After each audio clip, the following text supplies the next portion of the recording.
这才行。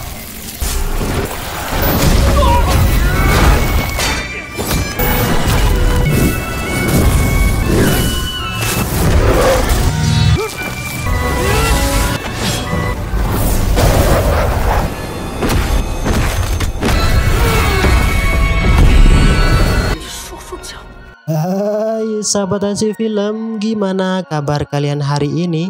Semoga tetap oke. Yang lagi sakit hati, semoga lekas sembuh, dan yang lagi kekosongan hati segera terisi ya.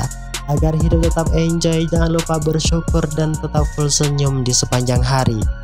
Oke, pada episode kali ini Mimin akan ngebahas sebuah film seru yang mengisahkan perjalanan seorang bocah kesatria untuk menemukan pelaku yang ngebunuh paman dan para kerabatnya. Tentu selama 30 tahun ia berkelana berprofesi sebagai pembunuh bayaran demi bertahan hidup dan menemukan titik terang. Film ini berjudul The Story of Yuan Tiangang yang dirilis tahun 2024. Adalah bagaimana kisah perjalanan dan endingnya. Untuk itu tak usah berlama-lama, langsung saja siapin kopi udutnya dan sama-sama 1, 2, 3 semongko.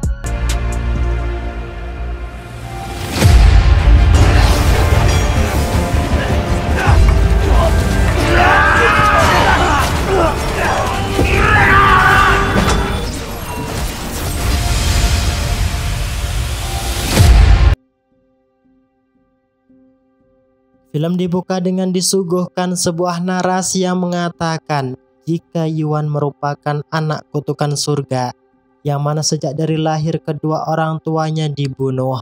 Bahkan yang lebih menyeramkannya lagi, masyarakat desa Yuan dibantai tanpa sebab yang jelas oleh seseorang. Akibat nasib dua kutukan yang menyeramkan, serta kehadirannya dianggap sebagai monster, yaitu manusia Oon yang terkutuk. Tentu dirinya dibuang, diusir dari desa yang merupakan tempat ia lahir. Untungnya di lembah Legiun rahasia, Yuan dapat diterima, dididik, serta dilindungi tanpa ragu oleh sang paman yang sekaligus guru besar klan Tiangang. Bahkan sang paman juga tak percaya akan ramalan surga yang mengatakan jika Yuan merupakan anak kutukan. Sebab takdir seseorang bisa diubah jika mau berikhtiar yang dibarengi dengan keyakinan di dalam hati. Sambil menatap gerhana bulan cincin yang tertutup oleh awan hitam, terlihat Yuan seketika jatuh pingsan tak berdaya di sana. Khawatir dengan Yuan, di sana sang paman berusaha merawat agar Yuan dapat terbangun. Namun di bawah alam sadar, terlihat Yuan terjatuh terlempar di dataran kosong yang membuat dirinya bingung tak tentu arah. Disinilah Yuan menemukan satu-satunya pohon yang hidup dan berbuah. Di saat memakan 21 pohon keabadian, tanpa Yuan sadari, salah satu dahan pohon keabadian tumbuh sebilah pusaka pedang yang bernama Dragon Abyss. Belum sampai terbangun dari pingsan, tiba-tiba lembah Legiun rahasia diserang penyihir sakti yang membuat semua klan Tiangang musnah.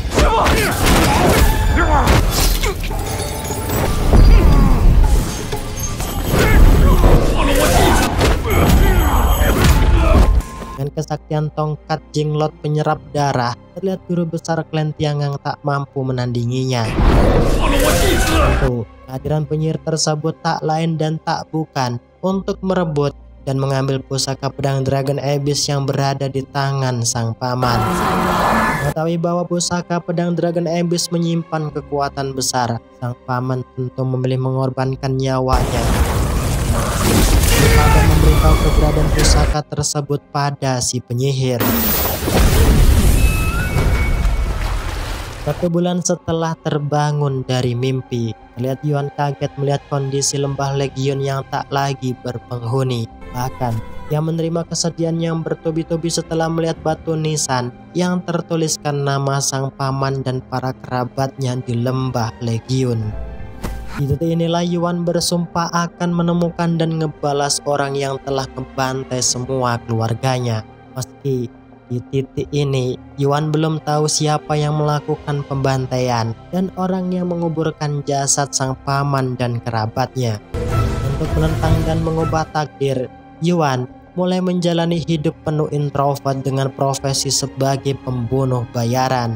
Berkat kemampuan bawakan dari lahir, tentu Yuan handal meramal kematian seseorang dengan mengetahui tanggal lahir dari si target. Sebagai profesi yang tak bisa dilakukan oleh semua orang, tentu Yuan selalu berjalan berpindah tempat agar dapat orderan. Hal itu tentu Yuan lakukan agar ia tetap bisa bertahan hidup. Di usianya yang sudah masuk 30 tahun, terlihat Yuan singgah di sebuah kota yang bernama Mantuo. Di sebuah penginapan milik Bok Darmi, Yuan bertemu dengan seorang wanita berparas cantik dan mempesona yang bernama Nona Yin. Dengan profesi Yuan, Nona Yin bersedia membayar mahal menyuruh Yuan untuk membunuh para target yang sudah ia bisikan. Dengan berjalan berpacu kuda ke arah barat, inilah Yuan menjalankan tugasnya untuk membunuh salah satu jenderal perang. Nampak di sisi lain, sang jenderal target Yuan sedang sekarat karena usai berperang. Meski sedemikian, Zhang Yuntao tetap semangat bangkit untuk menolong para prajuritnya yang masih berada di baris pertahanan.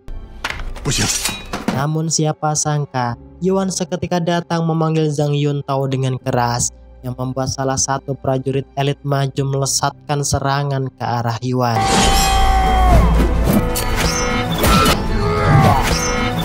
Sekali gerak, terlihat prajurit elit tersebut terlempar dan terkapar.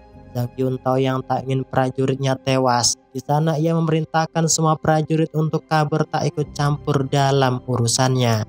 Prihatin melihat kondisi Zhang Yuntao, Yuan memberi dua pilihan, yakni mati di tangan dirinya atau memilih masuk ke dalam medan perang mati membela dan menyelamatkan para prajurit di baris pertahanan. Karena kedua pilihan tersebut berakhir dengan kematian, sebagai sang jenderal, tentu Zhang Yuntao memilih mati di medan perang karena hal tersebut lebih mulia ketimbang nyawanya diringkus oleh si pembunuh bayaran. Karena tak ingin singgasananya tergeserkan, Kaisar Yang Guang memerintahkan penasehatnya untuk pergi menemukan pusaka pedang Dragon Abyss untuknya. Sedangkan di sisi lain, terlihat Yuan sampai di penginapan Bok Darmi untuk mengambil sisa upah dari Nona Yin. Setelahnya Nona Yin meminta agar Yuan dapat meramalkan kapan kematiannya datang. Dengan keahlian dapat menebak takdir, Yuan berkata di hadapan Nona Yin, jika dirimu akan tewas terbunuh di tangan orang dalam waktu kurang dari 10 hari. Dengar ungkapan yang sedikit tak bisa dipercaya, terlihat Nona Yin mulai bergelagat aneh dengan menjamu Yuan minum kopi sambil rutin memberikan makanan kepada para gembel. Di sini Nona Yin yakin jika Sodakoh akan menghindarkan dirinya dari segala bala. Yuan yang tak ingin takdir tersebut terjadi pada Nona Yin. Di dalam hatinya ia berjanji akan menjaga menyelamatkan Nona Yin keluar dari takdir yang sudah ditetapkan. Namun siapa sangka pagi harinya dengan tergesa-gesa Nona Yin pergi meninggalkan penginapan tanpa pamit dengan Yuan. Nyatanya, kepergian Nona Yin tak lain untuk ngebunuh seorang gubernur yang bernama Li Yuan. Namun aksi penyelinapan Nona Yin diketahui oleh prajurit yang mengharuskan dirinya bertarung dengan mereka. Pusaka pedang yang Nona Yin miliki, para prajurit tersebut bukanlah masalah berat baginya. Namun kondisi berbalik arah di saat Nona Yin berhadapan dengan seseorang pendekar bergaun putih yang merupakan pendekar sakti yang mengabdikan dirinya untuk menjaga sang gubernur. Pendekar ini bernama Li Chunfeng. Di saat melihat pusaka pedang Nona Yin, akhirnya Gubernur Li Yuan tahu jika niat kedatangan Nona Yin tak lain untuk ngebunuh dirinya. Di sini sang gubernur menjelaskan dan meminta maaf pada Nona Yin atas tindakan yang ia lakukan tempo dulu. Sebab ia hanya menjalankan perintah sebagai prajurit. karena sebuah aturan kerajaan. Tentu tindakan Nona Yin saat ini tak bisa diampuni, yang tentunya ia akan dieksekusi mati esok hari. Namun secara tak terduga, sebuah senjata rahasia melesat menumbangkan kedua prajurit dan sang gubernur dalam hitungan detik. Atas nama suku klan dan semua keluarganya, terlihat Nona Yin tetap menjalankan niatnya untuk membunuh sang gubernur. Melihat situasi yang tak aman, dengan segera Yuan menarik mengajak Nona Yin kabur dari sana. Namun langkah kepergian mereka dihentikan pendekar Chung Feng dan pasukan.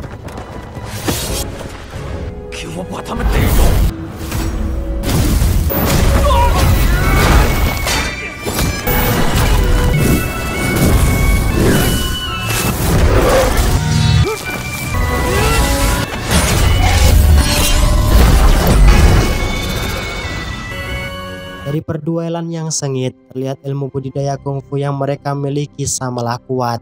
Melihat kondisi Nona Yin yang terdesak, dengan cepat kilat Yuan berhasil mencekik anak sang gubernur. Karena tak memiliki pilihan lain, akhirnya Chung Feng memberi jalan Nona Yin untuk pergi demi menyelamatkan Li Min dari cengkraman Yuan. Ya, dengan melihat gerakan ilmu budidaya yang dimiliki Yuan, tentu Chung Feng kenal jika pemuda di hadapannya merupakan salah satu murid lembah legiun rahasia dari klan Tiangang. Dengan menyebutkan nama almarhum sang paman, di sana Yuan akhirnya ingat jika pendekar di hadapannya merupakan murid guru surgawi Ziyuan yang merupakan sahabat pamannya. Seusai mengobati sang gubernur dengan teknik akupuntur, terlihat Yuan kembali menemui Chung Feng dengan harapan agar ia tahu akan kejadian yang menimpa lembah legiun rahasia 30 tahun yang silam. Ya, di sini Chung Feng menunjukkan 3 lukisan bersejarah yang nyatanya lukisan tersebut ditulis oleh Yuan di saat ia belum sadar dari pingsannya. Untuk lukisan tersebut merupakan perjalanan alam gaib yang Yuan lalui. Bahkan pusaka pedang Dragon Abyss yang dibawa Chung Feng merupakan pusaka pedang yang diambil Yuan dari ranting pohon keabadian. Menyatakan segala perjalanan yang ia lalui di alam gaib. Di sana Yuan bertanya alasan pedang Dragon Abyss berada pada tangan Chung Feng. Dalam keadaan belum sadar, Chung Feng bercerita bahwa dulu dirimu dibawa oleh paman Shao Cheng agar bisa dirawat guru surgawi Ziyuan. Namun tak berselang lama, lembah legiun rahasia dihancurkan oleh seseorang yang membuat paman Shao Cheng dan semua murid lembah legiun binasa. Dengan melihat bekas luka yang diterima, guru surgawi Ziyuan menyimpulkan jika tindakan tersebut dilakukan oleh para penyihir sekte Daisa. Di sana Chung Feng juga mengatakan bahwa di saat ia datang bersama sang guru pada malam kejadian di lembah legiun rahasia, ia tak melihat menemukan keberadaanmu.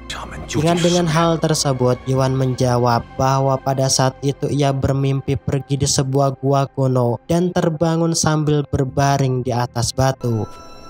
Dengar ungkapan tersebut, Chung Feng seketika menduga bahwa batu yang dimaksud Yuan merupakan Star Mound, yang merupakan tempat jatuhnya bintang berkah. Menurut catatan kuno sang guru, batu tersebut memiliki kekuatan spiritual besar yang mampu menyembuhkan segala penyakit, tak terkecuali kanker kantong kering.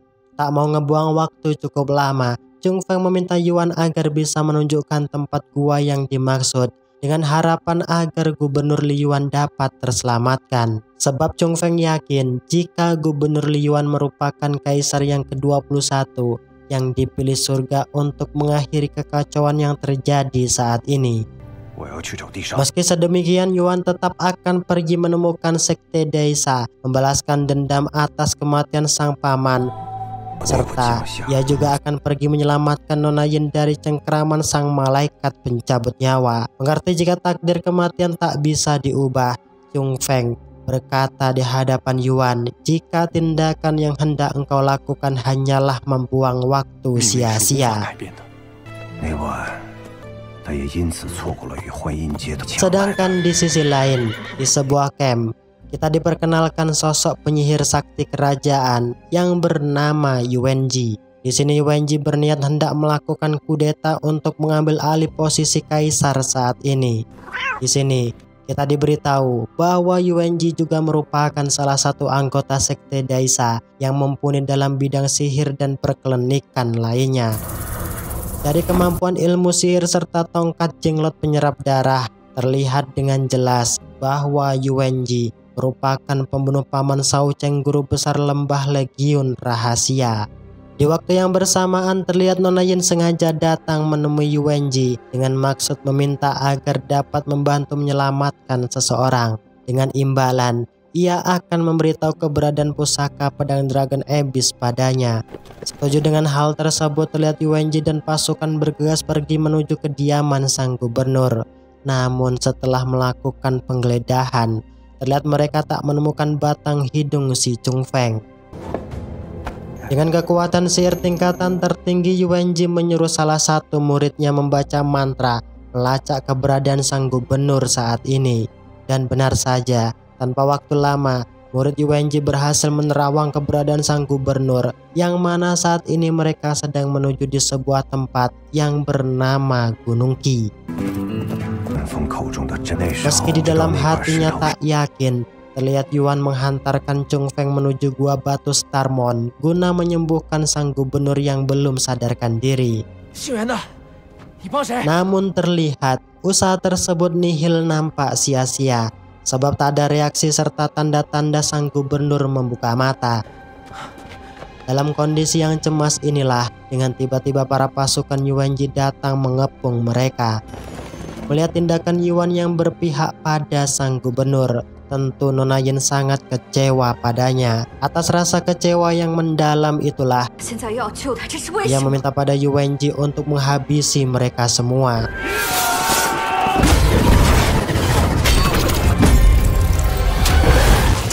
Melihat satu persatu pasukannya tumbang dari jarak jauh, Yuanji mengeluarkan kemampuan sihirnya untuk mengendalikan para pasukan. Sadar dengan kekuatan mistis yang dikuasai, akhirnya Yuan tahu jika orang di hadapannya merupakan guru besar sekte Daisa yang telah ngebunuh paman dan semua kerabatnya. Dengan penuh amarah yang berapi-api, terlihat Yuan melesat menumbangkan semua pasukan Yuanji. Sebab selama 30 tahun, rasa sakit yang ia derita akhirnya terlampiaskan setelah menemukan si pembunuh sang paman. Melihat kekuatan spiritual api keemasan yang menyala-nyala, di sana Yuanji juga sadar jika pemuda yang ia hadapi merupakan satu-satunya keturunan klan Tiangang dari lembah Legiun Rahasia. Melihat tindakan Yuanji yang memiliki rencana lain, di sana Nona Yin berusaha mencegah Yuanji agar tak ngebunuh Yuan. Dengan tongkat jenglot penghisap darah, terlihat Yuanji kembali membangkitkan pasukannya. Tentu Yuan dan Chung Feng kewalahan menghadapi pasukan Yuanji yang tak bisa mati. Bahkan di sana Yuan juga terkena sihir halusinasi tongkat jenglot yang membuat ia tak bisa bergerak.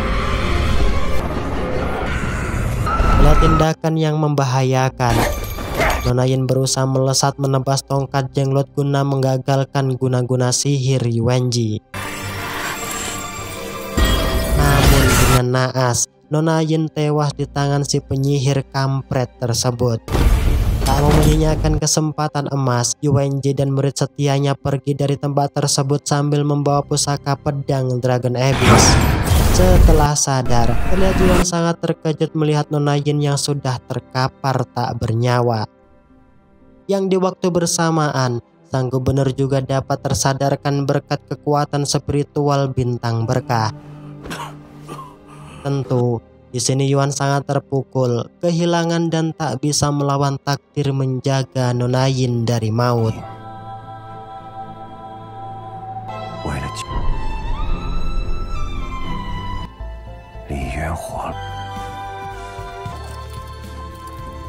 Sedangkan di sisi lain di dalam camp, Yuanji memanggil ayahnya dengan tujuan menunjukkan atas pencapaian yang barusan ia lakukan. Tak lain, ia berhasil mendapatkan pusaka pedang Dragon Abyss yang diidamkan oleh semua orang. Sebagai sang penasehat istana, tentu dirinya sangat senang lagi bangga sebab keinginan sang kaisar akhirnya terwujud untuk memiliki pusaka Dragon Abyss. Karena mendapatkan pusaka tersebut berjuang mati-matian, tentu Yuanji tak setuju jika ayahnya memberikan pusaka Dragon Abyss pada sang kaisar. Alhasil, Yuanji dengan keji membunuh ayahnya dan mengadu domba sang kaisar demi merebut tahta kursi singgasananya. Setelah menumbangkan sang kaisar dengan sepenuhnya, terlihat Yuanji akhirnya berkuasa. Sedangkan di sisi lain, terlihat Yuan kembali bermimpi bertemu dengan sang paman. Di sini sang paman menasehati Yuan bahwa nasib merupakan teka-teki langit yang sudah terukir di pohon keabadian. Selepas dari bangun inilah, terlihat Yuan semakin semangat seakan-akan mendapatkan kekuatan besar untuk ngebalas kematian sang paman dan orang yang dicintainya. Bahkan, ia juga mendatangi makam Nona Yin untuk melepas rasa rindunya. Di atas Gunung Qi inilah, Gubernur Li Yuan mengatakan jika si penyihir licik tak bermoral itu harus segera disingkirkan dari muka bumi. Dengan prajurit ala kadarnya serta masyarakat petani yang ikut party, terlihat Gubernur Li Yuan mengibarkan bendera perang melakukan pemberontakan untuk melorot Yuanji dari kursi kekaisaran. Tentu dari upaya yang Gubernur Li Yuan lakukan, tak sedikit prajurit dan masyarakat yang terluka parah. Tak ingin melihat Yuanji hidup lebih lama, Yuan juga melesatkan kudanya menuju kota Chang'an untuk mengakhiri semuanya. Dan benar saja, terlihat di dalam aula utama para Perdana Menteri sedang merayakan pesta penobatan Yuanji sebagai kaisar yang baru. Namun secara tak diduga, Yuan datang sebagai tamu tak diundang di sana. Dengan jiwa pendekar, Yuan menantang Yuanji berduel hingga maut yang menjadi wasitnya. Karena hanya dianggap seperti semut, tentu permintaan Yuan dikabulkan olehnya.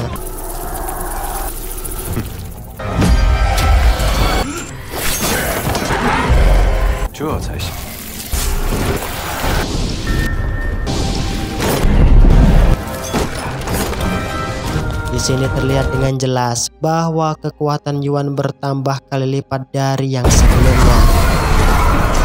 Tentu, sihir tongkat jenglot Yuan dapat ia tangkal dengan mudah.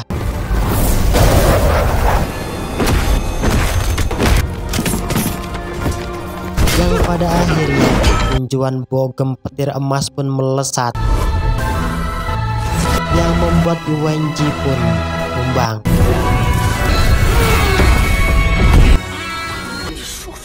Bendera putih pun dikibarkan, tanda menyerah untuk kalah. Sambil berjalan menuju pintu keluar, Yuan menunjukkan pada semua pasukan jika Yuanji berhasil ia singkirkan. Ya, efek mengeluarkan kekuatan overpower, Yuan seketika terjatuh pingsan di sana. Di dalam alam mimpi, terlihat Yuan berjumpa dengan Nona Yin. Di sana Nona Yin berpesan sambil memberikan botol minum pada Yuan dengan mengatakan tetaplah hidup baik untuk selamanya. Dan benar saja, setelah bangun, ia tersenyum melihat botol pemberian Nona Yin. Melihat Yuan sadar, sang gubernur datang menghampiri sambil mengucapkan terima kasih pada Yuan dan Zhong Feng. Sebab tanpa mereka, Chang'an akan tetap dipimpin orang-orang jahat yang korup, menindas, dan memeras kebahagiaan rakyat. Di sini sang gubernur juga menawari Yuan untuk tetap berada di kerajaan. Namun permintaan tersebut ditolak sebab ia lebih suka mengembara pergi ke suatu tempat ke tempat lain. Di sana sang gubernur juga meminta Chung Feng untuk memberi nama baru pusaka pedang Dragon Abyss bertepatan dengan tahun baru dan kemenangan melawan para penjahat istana. Chung Feng menjuluki pusaka Dragon Abyss dengan nama pedang musim semi. Sebelum pergi, Yuan menghampiri berpamitan pada Chung Feng. Di sana, Yuan kembali ke lembah Legiun Rahasia untuk menjalani kehidupan yang baru. Tentu dirinya tak akan membiarkan lembah peninggalan pamannya runtuh tak layak huni. Sebab itu, Yuan kembali membenarkan lembah Legiun Rahasia guna mengingat sang paman dan para kerabatnya yang sudah tiada. Selama puluhan tahun tinggal menyendiri di lembah Legiun Rahasia inilah, Yuan terus-terusan bermimpi bertemu dengan Nona Yin dan sang paman. Hingga tak terasa, waktu pun terus berputar. Yang saat ini, Yuan sudah berumur 200 tahun. Guna menutupi identitas aslinya, Yuan mengenakan topeng baja ketika pergi meninggalkan lembah Legiun Rahasia. Di sini, Yuan tetap mengabdikan dirinya untuk membantu kesulitan yang dihadapi kerajaan.